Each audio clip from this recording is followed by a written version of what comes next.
Hello and good day. ShawnJ here, and I'd like to welcome you to Underneath the Shade Tree. On today's episode, I get to sit down and chat with longtime friend Carrie Heron, where she shares with us the lesson of sitting in discomfort, what it truly means to be on a yoga spiritual path, and finding security in one's own strength. So grab yourself a beverage or a snack and join us underneath the shade tree. How you doing, darling? Fabulous. Thank you. And you currently live in Seattle. Where are you from originally? I'm from the Washington, D.C. area. Okay. Maryland. What brought you to Seattle? The weather. Ah, same here. I moved here from Boston. Okay. Where it was really, really snowy and cold all winter and really, really hot and humid all summer.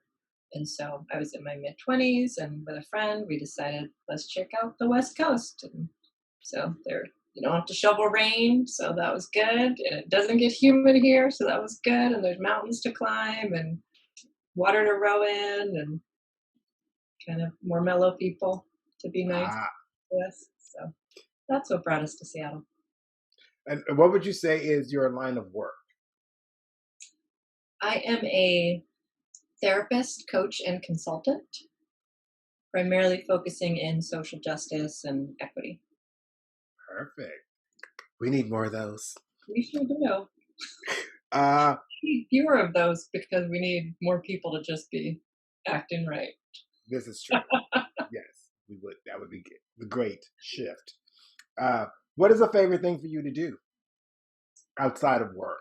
Outside of work, walking and hiking. Those are probably my top. Walking in the mountains, walking by the water, walking in my neighborhood. That's what I do a lot of when I'm not working.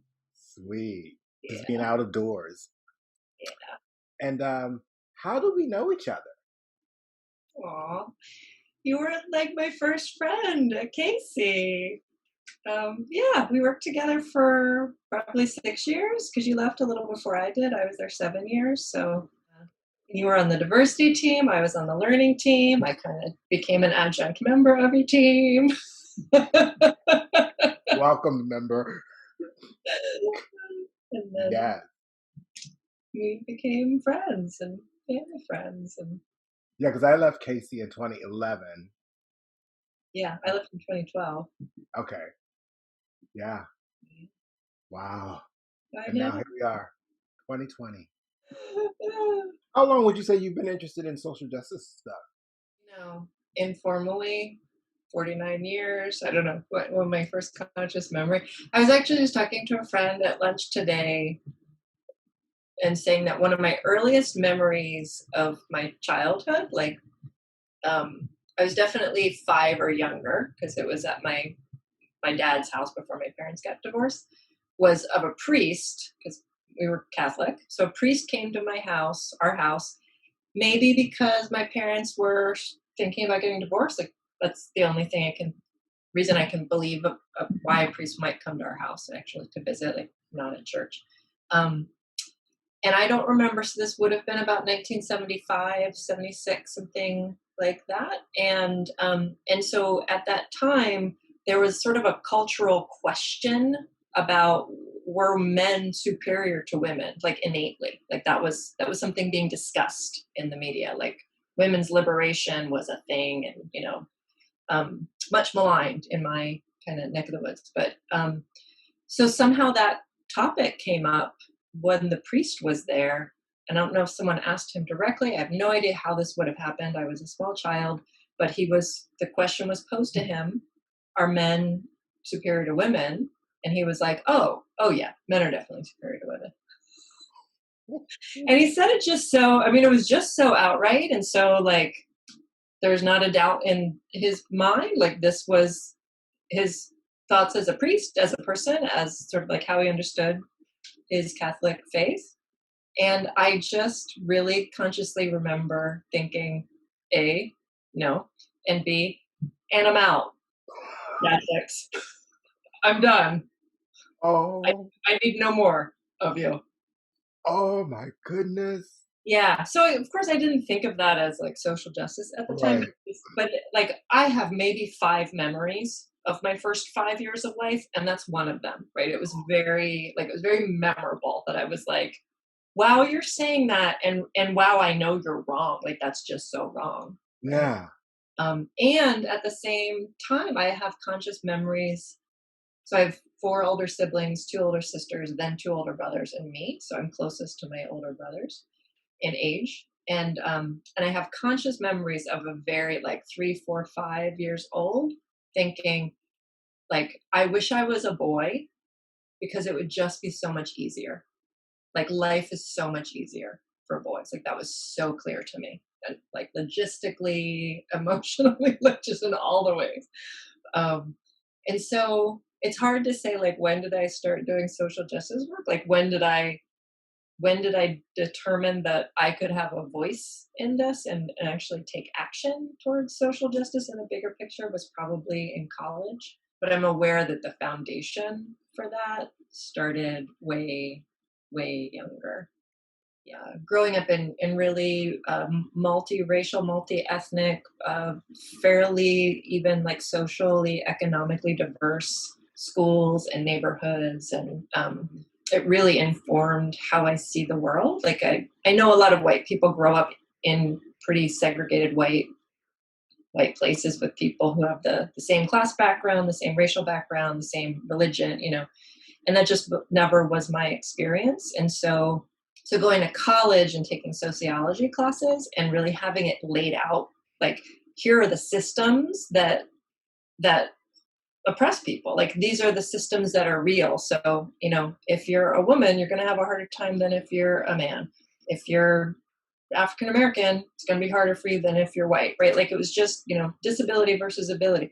Like, it just was like, okay, this is all real. I remember having this visceral sense of, like, oh my God, that's so different from what I've been told, and also feeling like, oh my God, that is exactly what I have felt. Right? Yeah. Yeah. So it was like earth shattering and also like deeply sort of settling and like affirming of, yes, this is my experience, is my friend's experience. This, finally, someone is speaking the truth.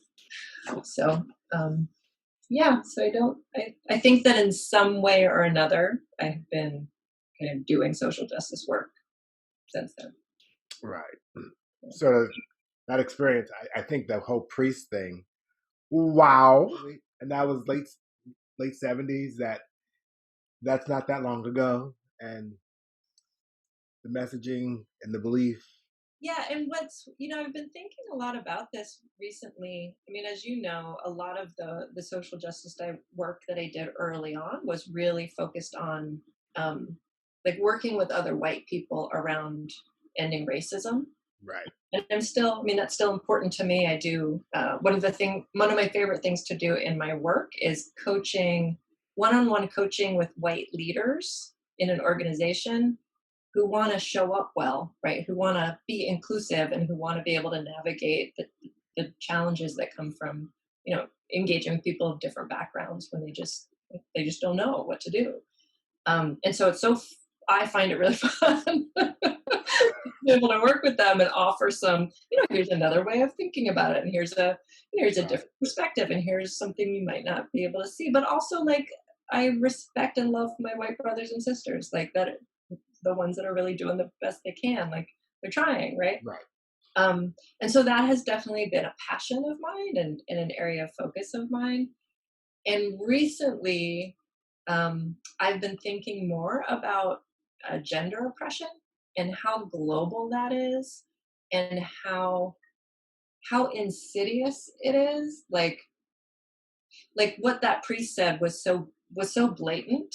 But the thing is, and you're like, that's not too long ago. And I'm like, yeah. And also, people say those things today and nobody even bats an eye. Like, it's totally okay to stereotype people based on their gender.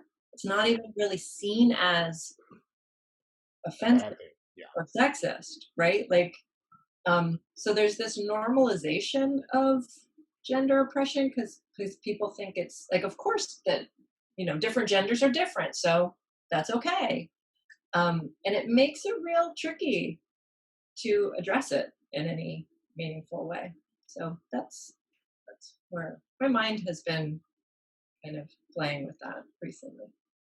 It's great because I think they all feed into each other and have these interconnected that if we don't start looking at them at some point, it's just gonna be a real shit show. And well, it already is a shit show, but even more so. Should get a shittier show.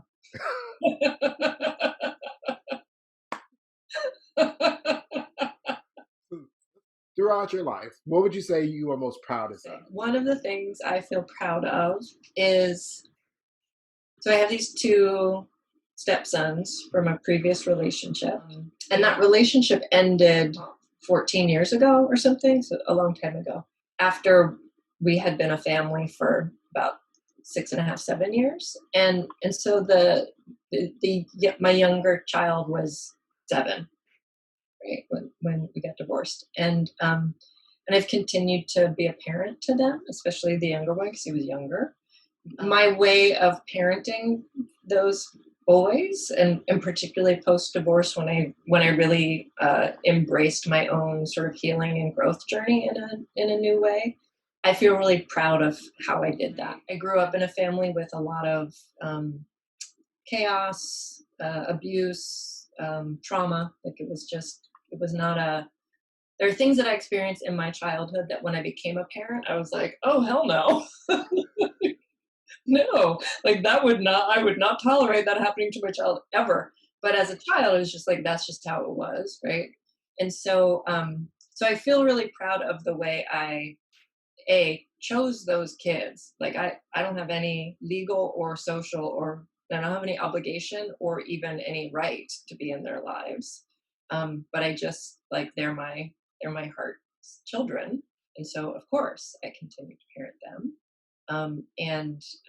And the way I did that and continued to kind of grow my own abilities there and allow our relationships to evolve over the years, I feel really good about that and really proud of them. I mean, they're just such amazing young men at this point.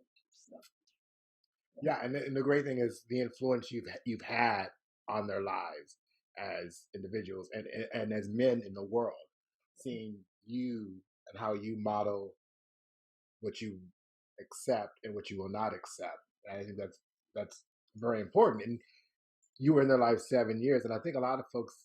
You just said something about like you don't have any legal or any kind of right to them. I think we have a responsibility when we're in someone's life that length of time. You just don't sever that. I think a lot of folks kind of do that, and that sends a message in and of itself that, well, if we were together, if you were in my life 7 years, and it's so easy for you to disappear. right? No. What does that say Yeah. about those 7 years? Was it just lip service? And I think you live by example that when you make a commitment, it's not just because it's comfortable. Yeah, and honestly, I mean, you met my ex. Things were hard, and it was really hard for me to make the decision to leave that relationship. Right. And the thing that pushed me over the edge was I didn't want my boys to see a woman being treated the way I was treated in that relationship. It kind of allowed me to say, like, okay, this decision to leave, even though it was painful and scary and really hard for all of us, was ultimately a decision made in their best interest as well as my own. 2 or 3 years later, so Max was 7 when I moved out. And so sometime within the next 2 or 3 years, I remember I was driving him to school, and he calls me Mima, and he was like, Mima, if I was a different kid, would you still be my stepmom? And it's morning, and I'm just like, I don't know what. He's in the back seat. I'm just like, I don't even know what you're talking about. I'm tired. What? I was like, I don't, sweetie, I'm not tracking. I don't say anymore. He's like, well, I mean, like if it wasn't me, but it was somebody else that you were that was your stepson, but it wasn't me, it was somebody else, but then you split up, and would you still, me and Jake, would you still be our stepmom now? And I was like, do you mean if you were some other kid, if you and Jake were other kids and not you? And he was like, yeah. And I said, well, I gotta be honest, sweetie, I don't like all kids as much as I like you and Jake. And so I can't say for sure that I would be in some other kids' lives the way I continue to parent you and Jake. Like I love you too. Like you were the best things that happened in my, in that relationship. So, and I'm kind of, that felt like a confession to me because it was like, oh God, like, well, I gotta be honest, but like, really, like, you could have been a brat and no, I was. And this, my sweet boy, he just like, his whole body kind of settled. I see him in the rearview mirror. He like settles down. He goes, thank you. That means that you love me for myself. What? What? Yeah. What little 8-year-old busts out with that? My boy. Yeah. Yeah. And it's so valid because he wanted to make sure that it wasn't something you would just always do. Yeah. Because It was not an obligation. Yeah. It was a choice. Yeah. Yeah. What is something that brings you joy? One of the things that brings me joy 100% of the time. So my boys are 9 years apart. So it's a pretty big age gap, right? And we were really good about not ever, like Jake never like babysat. Well, like maybe one time Jake babysat Max. Like it just was not. That wasn't. We didn't want to force him to be like a second parent or something like that, even though there's an age gap. And Jake was such a good big brother, and Max totally just like loved, idolized him. Like I remember I was like out of town for work, and I hadn't seen the boys in like, I don't know, like a week and a half, 2 weeks or something like that. And I show up at Max's soccer game, and I brought Jake, I think. And I think Max had seen Jake maybe 3 days before, and he hadn't seen me for like 2 weeks. And he comes running over and he goes, Jake! And I was like, hi. Are you kidding me right now? But like just loved his big brother so much. So and they weren't always like, they have different moms, so they weren't always together at the same time. And so there was always this like, Max especially really just loved their time together so much. And Jake was always just so sweet and good with he's such a good big brother, like loving and caring. And so anytime the two of them would be like playing or wrestling or giggling, like hearing them laugh together just fills me with joy. And a couple of years ago, we took a trip together.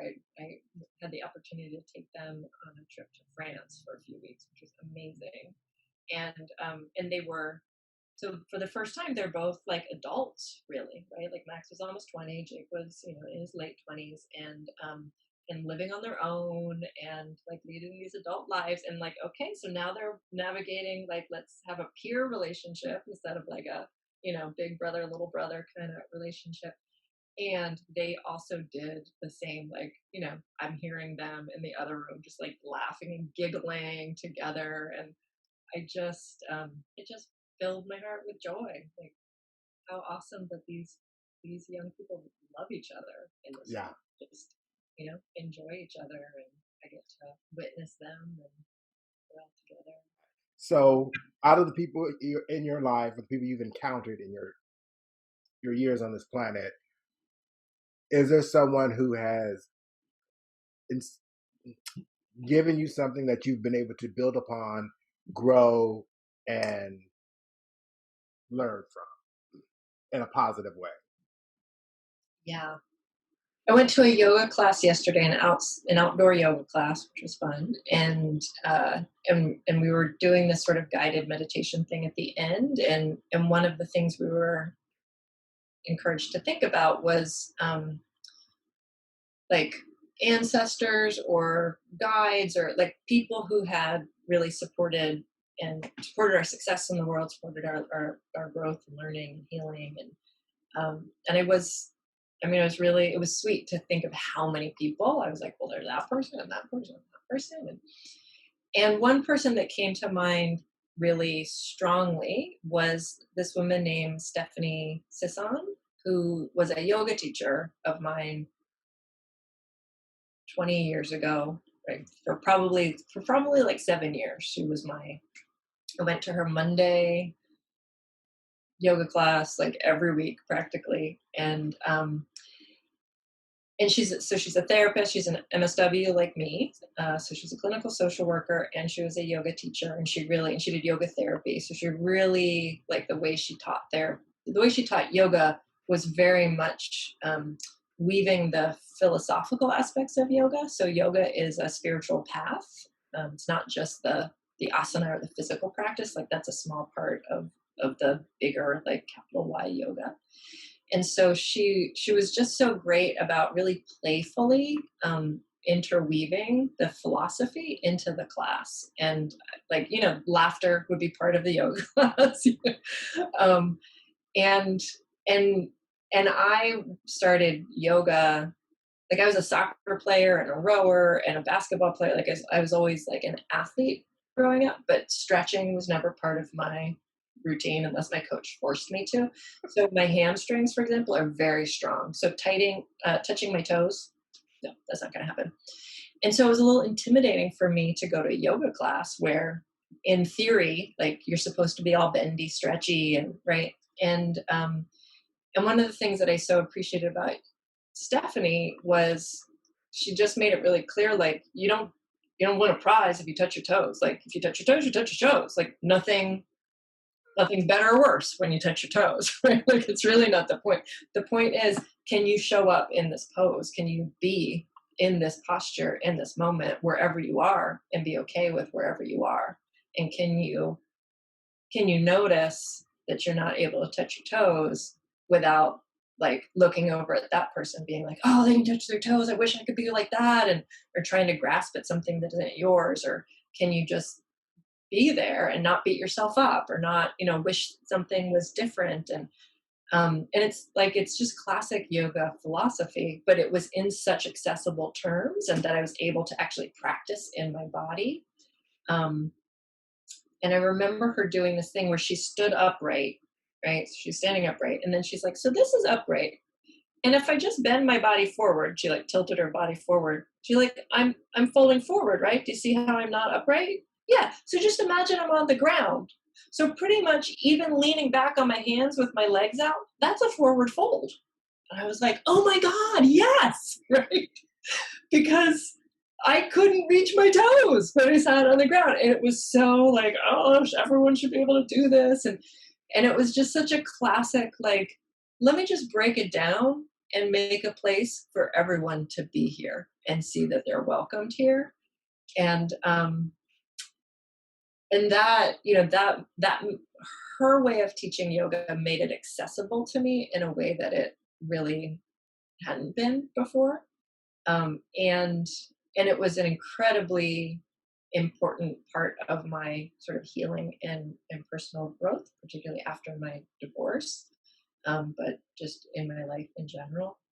And a lot of her teachings just continue to stay with me in terms of, loving yourself, accepting yourself, being okay with what is, even if what is horrible. Can you just accept, like, this is what is, and I'm gonna just be here with it, right? So this, like, way of, like, not resisting, even if you're like, I don't like this, I don't like it at all, I want it to change. That's fine. And also, can I be okay with this is how it is right now? So yeah, she's one of the people that was really quite influential in my life, and I think continues to influence how I teach, how I'm a therapist, how I engage with people, how I think about myself, how I parent. Yeah. It's cool. I like that phrase of, I may not like this, but this is how it is right now. And just simply, you don't have to love it, like it. Just say, this is how it is right now. I don't have to give it energy. One of the things that I appreciated about her, and about how the studio, the Samaria Center, taught yoga, was they were really clear. Yoga isn't aerobics. Like, it's not a fitness. It's a spiritual path. And so they really, like, all of their teachers taught the yamas and niyamas, which are the ethical precepts that are the first two limbs of yoga and meditation. And Stephanie had studied Sanskrit, which is the language that the Yoga Sutras were written in and everything. And so there's a way of for white Westerners to really ground the yoga practice in the context of where it started in India. Felt really important to me because there's a way that a lot of white Westerners just co-opt yoga as a fitness thing, make a lot of money off of it, right? And so the way that they did it, it wasn't perfect, but it definitely felt much more aligned with my values around that. And so Stephanie, as a Sanskrit scholar, like she taught Sanskrit classes. Like I took a couple of weekend workshops, which was amazing and a kind of a mind definitely stretched my brain. But she also, it meant that she was able to translate some of the yoga sutras and some of the yamas and niyamas. And so, for instance, satya is one of the yamas, one of the ethical precepts in yoga. And it usually gets translated as truth. But sat, the word sat, the root of that is the verb to be. Just to be, right? And so her translation was, you could also think of this as being with what is. Like it really just means like beingness, like, right? Being. And so when I think about being with what is, like that's kind of the key to the castle, right? You don't have to like it, but can you just be with it? And it's been incredibly helpful for me in challenging situations to be like, I feel so uncomfortable. Can I just be with that and notice it and be uncomfortable? Has there been something along your journey that has annoyed you the most? I'm putting most there. Like, I'm annoyed several times an hour.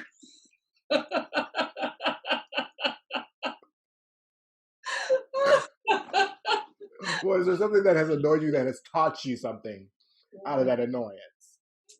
I think what annoys me most in the world is I see around me an unwillingness of some people to really think outside of their own like worldview, right? To be able to look at a big picture, right? And even like the short-sightedness or like, I'm just going to focus on this, I'm going to forget about all of this. Those are the most annoying things. Did I learn something from these things? Well, they're all opportunities for me to practice being with what is. Like, yep, I can't control them. I can only control my own choices. And so I can do the best I can. And I'm not perfect anyway, but like, do what I can do. So. Is there a lesson that you've learned, like a big lesson you've learned in your life up to this point that you can say is sort of like, I wouldn't say formed who you are, but maybe informed who you are? Yeah. So I read this book shortly before I decided to leave my ex and my family. And it was I would say that it was one of the things that kind of gave me the internal fortitude to be able to make that choice. This book called Folly, and basically it is about a woman who loses her family, like her husband and small child are killed in a car accident. She survives the accident, but is injured. And so she rebuilds her life in the process of rebuilding this old house that she's inherited. So that's like the basic plot. And at some point along the way, and it pretty clearly, like the rebuilding of the house is a metaphor for her rebuilding her life, right? It's not said that way, but it becomes clear. And at some point along the way, she says in the book, and then I realized that in the end, there is no security. There's only strength. And I think I just wept when I read that, because what I became very aware of was how much I had invested my sense of security and well-being in this family, right? Like I was committed to this family, this home, building this thing. I had said I'm going to do it forever, until we die. Like I was all in, and I had never really had a family. And honestly, like Max and Jake are the reason that I was with my partner. Like I fell in love with them. I fell in love with the like what I fell in love with that feeling of being in this family. Right. I mean, Max was 7 months and adorable. Jake was 9 years old and awesome. I was just like, we're making pancakes together. This is so great. Like it was lovely. Um, and the thought of losing that was just, I mean, I just felt like I was spinning off into a void. Like it was terrifying. And so reading that, like, oh, actually, that's an illusion. Like that security doesn't exist. Anything could happen at any time. And knowing that I have the strength to survive anything, like that's security, right? So it was right along with that yoga practice as well. So a lot of similar, right? A lot of similar themes around like everything I need is right here, which is not to say I'm an island, right? So it's this like both and thing where like I have everything I need inside of me, and also I'm connected to the people around me, right? But not in a clinging, grasping kind of way. In a like I see you, I love you, I'm here. We both get to like interdependence, Yeah. not independence or codependence. Um, and that was, yeah, that was a powerful thing for me, for sure. So this is my I call it my wishful, or what is it? Dorothy and the ruby slippers question. If you could change the world or one person's impact on the world, what or who would that be and why? If I could change the world, my magic wand, things are the way I want it, really would be every being would understand that we're all connected, that we're all interdependent. And I just think that things couldn't happen the way they're happening now if everyone really knew that, right? Because one of the things I have learned about humans is that like being competitive is hardwired into humanity, right? Like that's when we were way back in the day, and it was like, okay, there's only one antelope. I'm gonna get it. You don't. Like that's just survival, right? So we're hardwired to compete with others, and I also know I can't get that antelope on my own, so I'm gonna get it with my people. We're also hardwired to cooperate with ourselves, with us, and so we tend to naturally, like literally innate, just how our brains work. We put people into us and them categories, and we cooperate with us, and we compete against them. And if we're all in us, then then all we have is the cooperation, right? Like if you're us, then I desperately want your well-being, right? That is innate in me.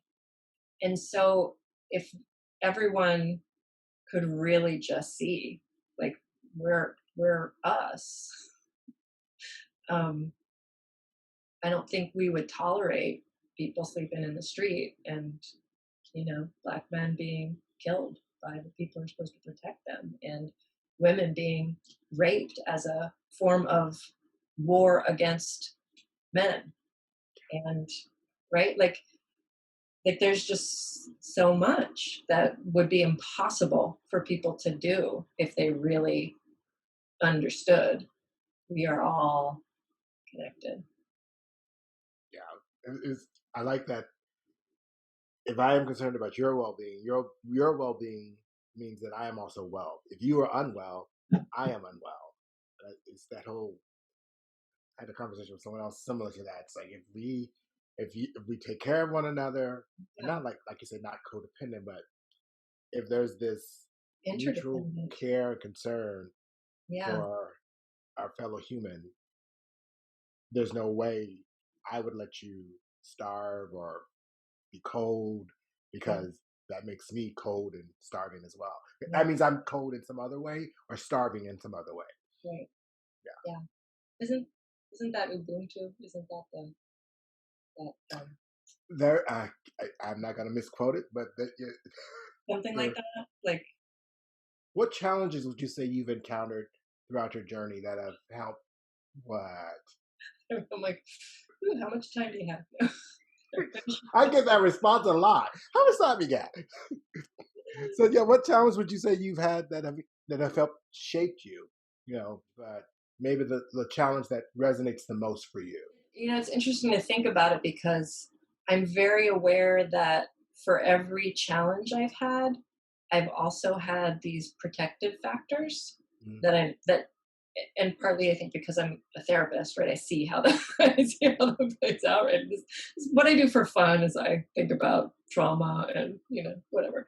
So so for example, like growing up in a household with chaos and abuse and um, insecurity and not healthy attachment and all of those things and after my parents got divorced, really feeling like my dad just like I rarely saw him and I felt like he left me. It's that definitely shaped me in terms of I internalized the idea that I wasn't lovable, that I Right. was broken, that there was, basically something wrong with me. And it was only a matter of time before anyone I was connected to saw that broken side of me and then they would leave me too.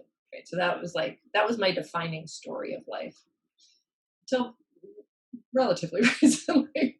Um, and I'm also aware that when I was in high school, I was with this group of friends that like we were super close. Um, we were all like outsiders in some way. We all had these pretty big challenges, like these really pretty significant ways that we felt like we didn't belong, that we were outsiders, that we nobody understood us, etc. And we came together in this group of friends, and we just loved the hell out of each other.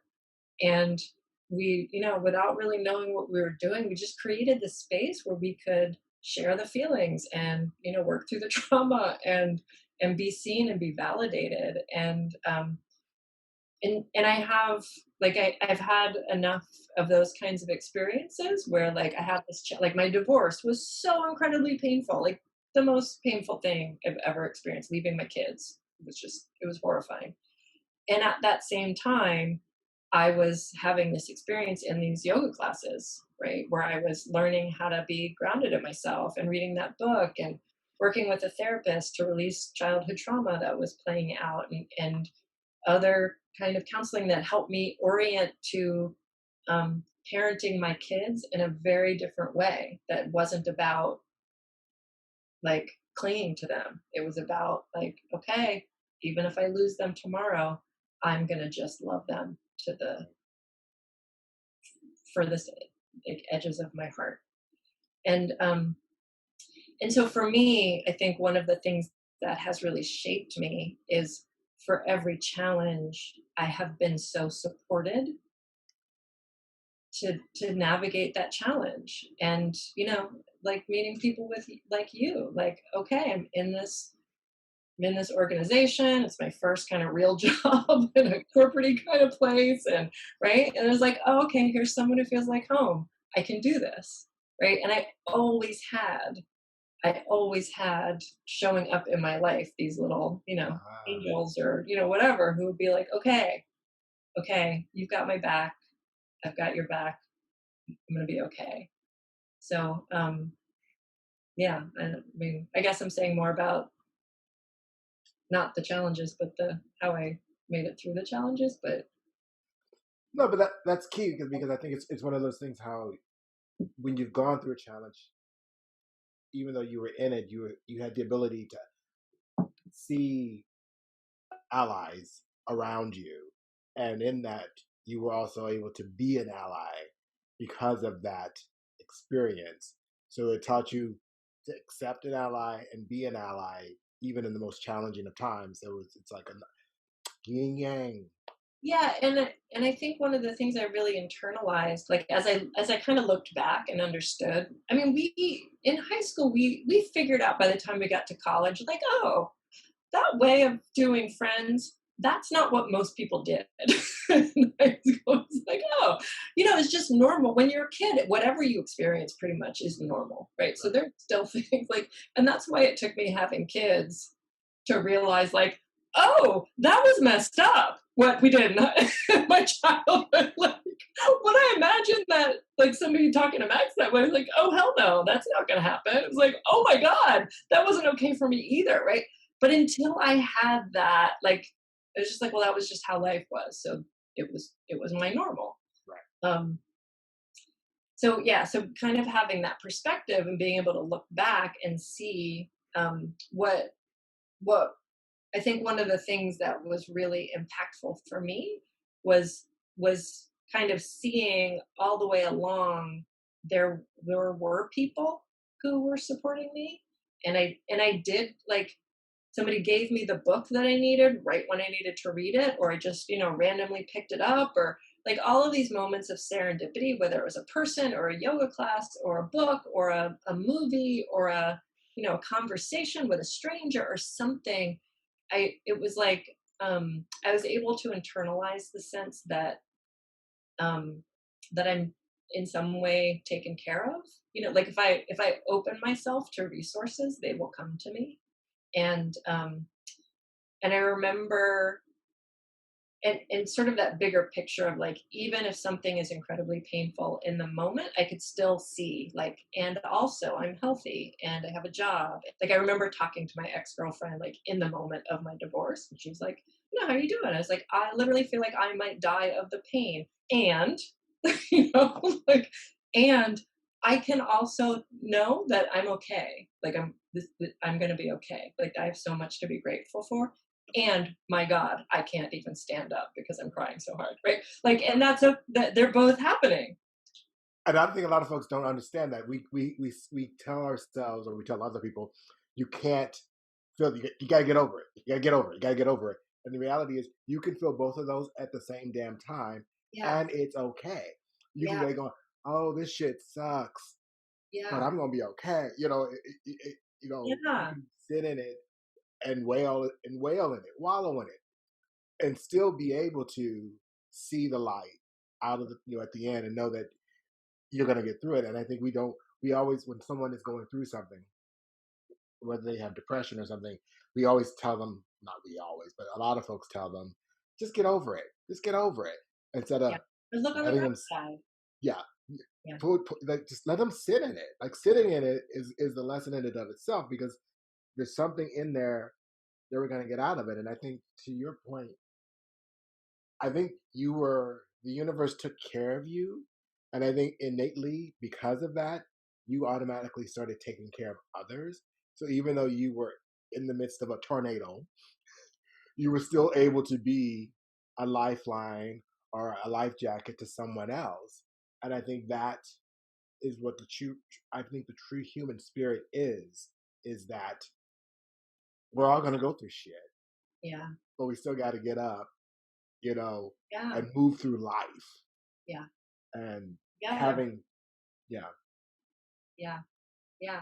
And it's also that, it's like that ability to be with what is, right? So now I talk about it with my coaching clients, like, the ability to tolerate discomfort, or, like, in therapy, like, can you just be in the discomfort? And I think about, in doing social justice work, and especially working with leaders who, a lot of white people, they just don't know what to do, and it's terrifying. Like, it is so uncomfortable. Like, as white people, we're really taught to have all the answers, and if we don't, like, it's because we're bad and stupid and wrong. Like, there's no space yeah, for, and particularly for people risen to the, like, leadership ranks. Like, they've gotten there by having all the answers.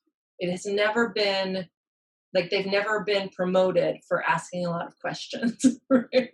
Or for right. And now here they're in these situations, they don't know what to do. It's incredibly uncomfortable for them not to know what to do. They're terrified because they might make a mistake and hurt someone's feeling, which is also horrifying, especially if it's a person of color, because that means they're a racist, which means that they're a horrible person, which confirms that they're the horrible person they've always thought they were. I mean, that's a lot, right? Yeah. And meanwhile, their poor staff person is like, I just need you to tell me what you want me to do because you're my boss.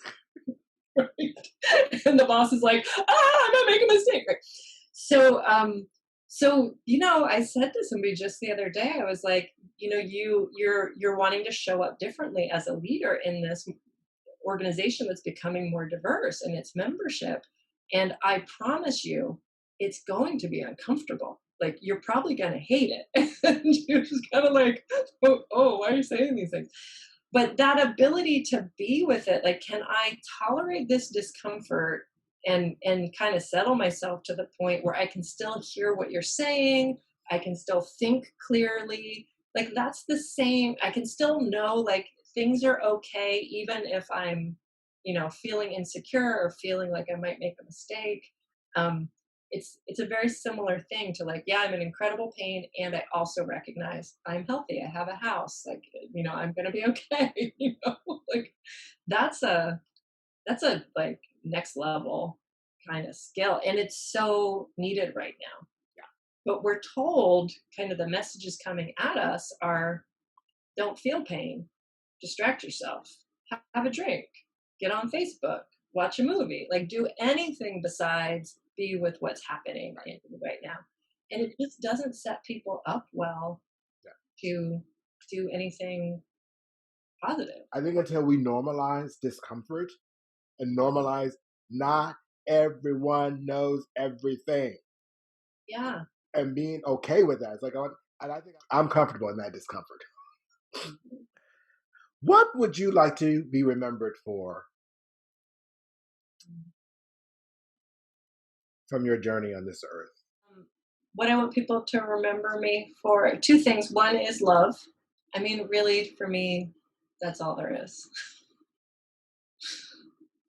Everything is love, and everything else is just like the clothing that love wears or not. So yeah, my ability to love my boys, love my friends, love myself. And the other thing is humor.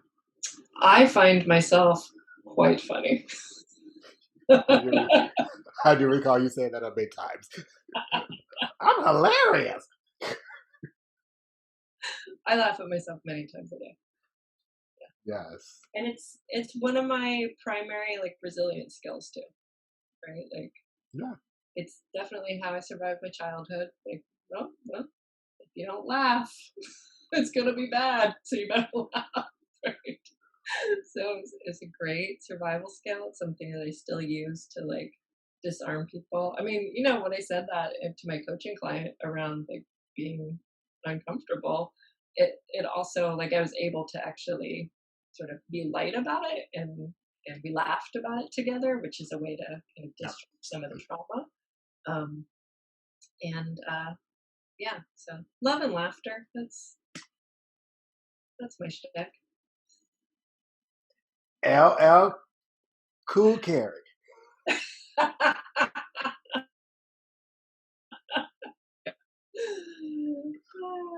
Oh, coolio. Well, darling, I want to thank you, Carrie, for joining me for this episode of Underneath the Shade Tree with ShawnJ. And tune in next time, and we'll catch you on the flip side. Thanks ever so for joining us underneath the shade tree. If you enjoyed the show, please click like and subscribe, and be sure to join us next time. And remember, every day above ground is a gift. So let's do our best to make it matter with grace, courage, and no regrets. Now go be fantabulously fierce.